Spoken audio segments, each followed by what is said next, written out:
tricks and know all the secrets. Add vinegar to your water. Add salt to your water. Don't add salt to your water. Stir a vortex into the water. Wrap your eggs in plastic wrap. And guess what? None of them really work. After years of testing, I've only come across one method that works every single time, and all it requires are two things. The first is a really fresh egg.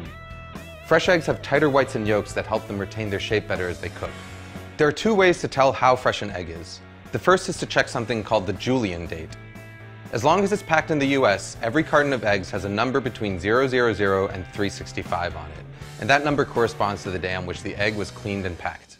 So a number of 000 would mean January 1st, 003 would mean January 4th, and so on. All you really need to know is that the higher the number, the fresher the egg. You can also tell how fresh an egg is by carefully putting it into a cup of water. As an egg ages, the air pocket in the fat end is going to get bigger and bigger, which will make the egg stand upright or sometimes even float. A really fresh egg will sink and lie flat on its back like this.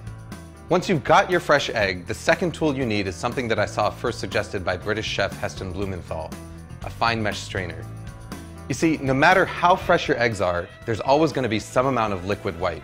It's this excess white that causes misshapen eggs. You know, those really ugly ones with the wispy white floaters that completely ruin your brunch. To get rid of them, we're going to transfer our eggs to a fine mesh strainer and gently swirl it around until all the excess white is drained away. What you're left with is a nice, tight egg. Even better is that the strainer is actually the ideal tool for lowering the egg into the water. What I've got here is a pot of water at 180 degrees Fahrenheit, which is just about the temperature that the water is quivering but not quite simmering yet.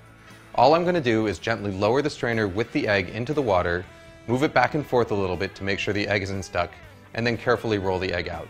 Just like a kid, it's these early formative stages of a poached egg's life that are going to determine how it turns out in the end. Using a round bottom strainer and this rolling motion is going to help ensure that you get a nice tight poached egg that's egg-shaped. If you want to cook multiple eggs, just make sure that you have them cracked into separate dishes and ready to go. Once they're in the water, your only job is to keep them moving around, flipping them from time to time with a slotted spoon so that they cook evenly. After about 3.5 to 4 minutes, this is what you've got. You can even cook them ahead of time and store them submerged in cold water in the fridge for up to a few days. To reheat them, just transfer them to a bowl of hot water for a few minutes just before serving. Food Lab signing out.